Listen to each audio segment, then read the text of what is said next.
आपको गाड़ी चेक करनी है कि क्या है क्या नहीं, कूलेंट कहीं से लीक हुआ या मान लीजिए कहीं प्रॉब्लम है जिसकी वजह से इंजन जो है वो हमारा हीट हो रहा है। तो आपको इंजन हीट होने से बचना है, ठीक है। आप समय रहते अगर उसको देख लेंगे, डायग्नोस कर लेंगे उस सो हेलो गाइस, मैं हूं अंकित, आप देख रहे हैं drive with Ankit. So guys, आज की वीडियो में हम बात करने वाले हैं, बहुत बार हमने देखा है कि हमारी थोड़ी सी लापरवाही की वजह से ना कई बार हमारी कार का इंजन सीज हो जाता है। और मैंने बहुत से वीडियोस देखे हैं जिनमें ना वो थोड़ी सी लापरवाही करते हैं लोग और उनका इंजन जो है वो सीज हो जाता है, उनका इंजन जो है वो बेकार हो जाता है, जिसकी वजह से उन्हें जो है अपना पूरा इंजन जो है वो ओवरऑल कराना पड़ता है, पूरा इंजन रिपेयर कराना पड़ता है। अब देखिए, एक बहुत ही फेमस मैकेनिक हैं नोएडा से, मुकेश चंद्र गौड़, ठीक है। मैं उनके काफ़ी सारे वीडियोस देखता हूं और वो बहुत अच्छे से बहुत डिटेल्स वीडियो बनाते हैं। मतलब उनकी जो बारीकियां हैं ना वो बिल्कुल पॉइंट टू पॉइंट है और वो आपको बहुत सारी चीज़ें बताते हैं कि कैसे आपको अपनी टाइमली सर्विस करानी है कार की, कैसे मेंटेनेंस रखना है, कैसे सिर्फ जेन्युइन और ओरिजिनल पार्ट्स अपनी कार में डालने हैं। और ऑयल जो है वो बहुत ही अच्छे ग्रेड का, चाहे वो महंगा मिले बट लेकिन ऑयल आपको अच्छा डालना है, गियर ऑयल अच्छा डालना है, कूलेंट अच्छा डालना है, ठीक है। एयर फिल्टर, ऑयल फिल्टर, ये सब आपको जेन्युइन डालने, अच्छे डालने, ताकि आपकी गाड़ी जो है वो लंबे समय तक अच्छा वर्क करे। अगर आप देखिए थोड़े थोड़े पैसे बचा लेंगे, ठीक है, मान लीजिए पहले तो आपने ठीक है बचा लिए, मान लो कितने बचा लोगे, 500 1000, बट क्या फ़ायदा है कि अगर आपको लंबे टाइम में अगर आपकी गाड़ी में इंजन का काम आ जाए, आपको इंजन रिपेयर कराना ना पड़े और आपके 70 से 80 हज़ार रुपये लग जाएँ, तो वो ज़्यादा नुकसानदायक है। अगर आप पहले से प्रिकॉशन करेंगे, गाड़ी को अच्छे से मेंटेन करेंगे, तो गाड़ी भी देखिए लॉन्ग टाइम चलेगी और उसका इंजन भी बहुत अच्छा परफॉर्मेंस देगा आपको।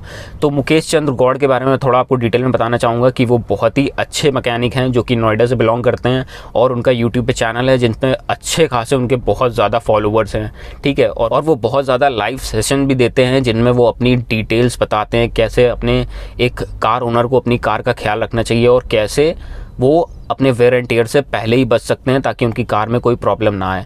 बहुत से मैकेनिक भी उन्हें फॉलो करते हैं, देखते हैं, वो बहुत ज़्यादा टिप्स एंड ट्रिक्स देते हैं जो कि बहुत ही हेल्पफुल रहती है एक नॉर्मल मैन के लिए भी और एक मैकेनिक के लिए भी, ठीक है। तो मैं उन्हें बहुत सारे वीडियोज़ उनके देखता हूँ, मैं फॉलो करता हूँ, तो उनके पास बहुत सारे इंजन का काम उन्हें आता है, ठीक है। बहुत सारे इंजन वो रिपेयर करते हैं, बनाते हैं और वो मतलब मान लीजिए आप बहुत ही बारीक चीज़ों से, बहुत ही छोटी छोटी चीज़ों से ना वो आके ऐसी सिचुएशन आ गई कि वो इंजन चला गया पूरा, ठीक है, ख़राब हो गया इंजन। तो उस बारे में आज बात करेंगे कि कैसे आपको इंजन का ख्याल रखना है, ठीक है, क्या चीज़ें आपको अवॉइड करनी है। और देखिए, जब भी इंजन सीज होने वाला होता है ना तो आपको पहले से ही पता चल सकता है, ठीक है। एक इंसिडेंट मेरे साथ भी हुआ है, वो भी मैं आपसे शेयर करूंगा अभी वीडियो में आगे, तो वीडियो पूरा लास्ट तक देखिएगा, ठीक है। तो मैं आपसे वो भी शेयर करूंगा और बताऊंगा आपको कैसे आप अपनी कार का ख्याल रख सकते हैं ताकि आपकी ये सिचुएशन कभी ना आए कि आपका इंजन जाने वाला हो, ठीक है। कोई भी प्रॉब्लम हो, अगर आप उसे टाइम रहते पहले रिजॉल्व करा देंगे तो आपका इंजन नहीं ख़राब होगा, ठीक है। चलिए वीडियो में आगे बढ़ता हूँ और मैं बताता हूँ आपको क्या क्या चीज़ें आपको ध्यान रखनी है, ठीक है। सबसे इम्पॉर्टेंट चीज़ जब भी आप सर्विस कराइए, हमेशा चेक करिए कि कोई भी अनवांटेड लीकेज ना हो, ठीक है। कहीं से भी लीकेज ना हो, कहीं से ऑयल ना निकल रहा हो, कूलेंट ना निकल रहा हो, ठीक है। कोई भी फ्लूइड, मान लीजिए ब्रेक फ्लूइड है या और भी स्टीयरिंग ऑयल, बहुत सी स्टीयरिंग में पड़ता है, बहुत सारी गाड़ियाँ अब तो इलेक्ट्रॉनिक स्टीयरिंग आती हैं, तो ठीक है, कोई भी आप फ्लूइड देखें कि कहीं से भी अननेसेसरी वो लीकेज ना हो, कोई भी लीकेज ना हो। अगर लीकेज है तो उसे तुरंत रिपेयर करवाएं, ठीक है। और अब देखिए, मैं पहले इंसिडेंट बताता हूँ, उसके बाद मैं आपको बताऊँगा कैसे आपको अपनी गाड़ी का ख्याल रखना है ताकि वो बच सके, उसका इंजन ना सीज हो। तो पहले मेरे पास गाड़ी थी इंडिका विस्टा, तो उसमें हुआ क्या कि देखिए, मुझे याद नहीं शायद कब की बात है, ये काफ़ी साल हो गए। तो हुआ क्या था, उसमें हाउस पाइप रहता है, ठीक है, जिसमें कूलेंट चलता है। तो वो हाउस पाइप क्या हुआ था कि समय के साथ साथ देखिए रबर अब देखिए धूप भी लग रही, गर्मी भी है, सर्दी भी है, तो रबर वो थोड़ा हार्ड हो जाता है और जिसकी वजह से वो हार्ड होने की वजह से क्रैक हो गया था और वहाँ से लीक हो रहा था, ठीक है। तो ऐसे लीक होते होते ना वो कई बार थोड़ा ज़्यादा लीक हो गया, फट गया, कूलेंट पूरा निकल गया होगा। अब मुझे पता ही नहीं चला, ठीक है, मैं गाड़ी चला रहा हूँ, मुझे नहीं पता कि मेरा कूलेंट लीक कर गया है। अब हुआ क्या, गाड़ी हीट होने लगी। अब हीट होने लगी तो देखिए, सबसे पहले आपको ना आदत डालनी है कि आप अपने ओडोमीटर पे हमेशा नज़र डालें, ठीक है। कभी भी आप मान लीजिए चला रहे हैं, कहीं भी आप ड्राइव कर रहे हैं, लॉन्ग ड्राइव जा रहे हैं, या मान लीजिए कभी भी आप ऐसी हैबिट डालिए कि आप मान लीजिए नॉर्मली गाड़ी चला रहे हैं तो आप अपने ओडोमीटर पे देखिए और देखिए कि कोई इंडिकेशन तो नहीं आ रहा, कोई साइन तो नहीं आ रहा जो रिफ्लेक्ट कर रहा हो आपको कि हाँ आपकी गाड़ी में कोई प्रॉब्लम है, और उसे आप टाइम रहते सही करा लीजिए। तो मेरी कार में कोई भी देखिए कोई नहीं सिंबल आ रहा था, किसी चीज़ का सिंबल नहीं आ रहा था, ठीक है। अब मुझे पता कैसे लगा, मैंने देखा कि मेरी गाड़ी का टेम्परेचर है ना, टेम्परेचर बहुत ज़्यादा ऊपर चला गया था, ठीक है। नॉर्मली टेम्परेचर क्या रहता है, अगर आप गर्मियों में भी चलाएंगे ना तो वो बिल्कुल सेंटर पे रहता है, मिड पे रहता है टेम्परेचर, ठीक है। उससे आपको पता चलता रहता है कि गाड़ी का टेम्परेचर क्या है इंजन का। अब वो मैंने देखा कि वो बिल्कुल हाई की तरफ है, रेड की तरफ है। अब मेरी नज़र गई, ठीक है, अचानक से। तो मैंने पहले तो सबसे पहले क्या करा, मैंने गाड़ी रोकी, ठीक है, रोक दी। और उसके बाद खोला मैंने बोनेट, उसके बाद मैंने रेडिएटर खोला, रेडिएटर के ऊपर ढक्कन लगा हुआ था जहाँ से कूलेंट फिल होता है, या मैंने वो देखा, मैंने देखा उसमें बिल्कुल भी कूलेंट नहीं था। ठीक है, कुछ भी कूलेंट नहीं था, गाड़ी ऐसे ही चल रही थी। अब गाड़ी का इंजन इतना ज़्यादा हीट था ना, इतना ज़्यादा हीट था कि जैसे ही मैंने उसके ऊपर पानी डाला, पानी बिल्कुल भाप बन के तुरंत उड़ गया। अब उसका मेरे पास क्लिप तो नहीं है, वरना मैं आपको दिखाता। तो जैसे ही वो पूरा मैंने डाला पानी, पानी पूरा भाप की तरह पूरा उड़ गया पानी।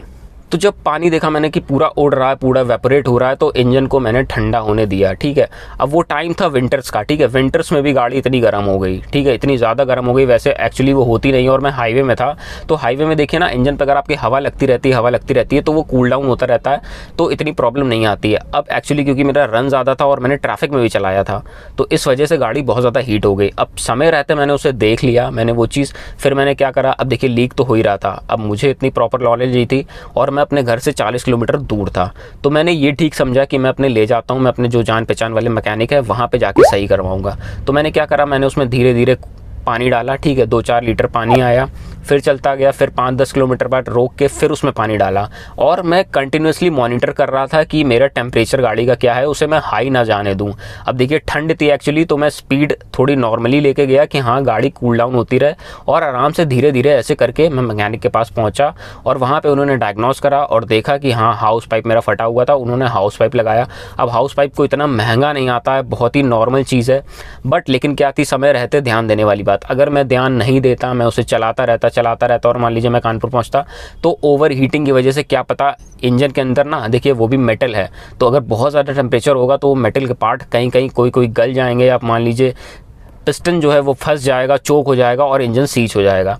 तो आपको हमेशा देखिए ध्यान देना रहता है कि आप अगर मान लीजिए कोई इंडिकेशन नहीं आ रहा, देखिए मेरी गाड़ी में कोई इंडिकेशन नहीं आ रहा था, अगर आपकी गाड़ी पे कोई इंडिकेशन नहीं आ रहा तो भी आपको टेम्परेचर बहुत ध्यान से देखना है। ठीक है, अगर आप गाड़ी का अपना टेम्परेचर देखते रहेंगे कि हाँ टेम्परेचर नॉर्मल है, ठीक है, मिड पे है, अगर वो ज़्यादा जा रहा है, अगर रेड की तरफ जा रहा है, तो आपको फिर हाँ चिंता करने वाली बात है। आप देखेंगे, बोनेट खोलेंगे, आप देखेंगे कि हाँ क्या प्रॉब्लम। और मोस्टली ना जो इंजन सीज होते हैं वो इसी वजह से ही होते हैं, ओवर हीटिंग की वजह से ही होते हैं। अब देखिए होता है क्या है, देखिए पाइप हैं, कहीं भी बहुत सारे पाइप होते हैं, बहुत सारे रबड़ के पाइप हैं, पार्ट हैं, तो वो गर्मी सर्दी झेलते हैं, जिसकी वजह से वो हार्ड हो जाते हैं और कई बार चिटक जाते हैं और वो वहाँ से लीकेज होने लगता है। और देखिए जैसे ही गाड़ी में कूलेंट निकल जाएगा ना, तो देखिए इंजन वो ठंडा हो नहीं पाएगा और वो ओवर हीट हो जाएगी, और उसकी वजह से ही सबसे ज़्यादा इंजन जो है वो सीज होते हैं। ठीक है, तो मेरा आपसे कहना है कि आप कभी भी गाड़ी चलाएं, हमेशा देखिए क्या करिए, देखते रहिए, अपने टेम्परेचर की सुई ज़रूर देखिए। ठीक है, मेरी आदत है कि मैं हमेशा देखता हूँ टेम्परेचर की सुई की, टेम्परेचर क्या चल रहा है मेरी गाड़ी का। अभी देखिए इतनी ज़्यादा गर्मी हो रही है ना, तो मैं मान लीजिए कभी लॉन्ग ड्राइव पे लेके जाता हूँ, कहीं लॉन्ग चलना है गाड़ी से, तो मैं बीच बीच में नज़र डालता रहता हूँ कि हाँ टेम्परेचर ठीक है कि नहीं है।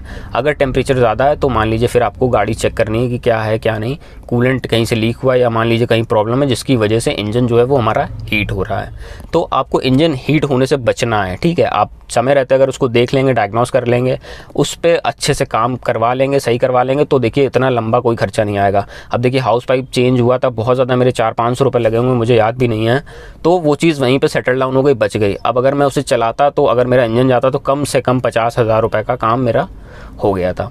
तो आपको ये चीज़ ध्यान रखनी है। देखिए बहुत ही छोटी बात है, ये बहुत छोटी बात है, बट लेकिन बहुत सारे आपको पैसे बचा सकती है, आपकी गाड़ी को आराम से मतलब बचा सकती है, आपका इंजन वेयर एंड टेयर होने से, आपका इंजन सीज होने से बचा सकती है। सो गाइज ये था एक आज का मेरा छोटा सा वीडियो। अगर आपको अच्छा लगा हो तो प्लीज़ लाइक शेयर और सब्सक्राइब कर दीजिएगा चैनल को। मिलते हैं नेक्स्ट किसी वीडियो में। Till then bye bye, take care.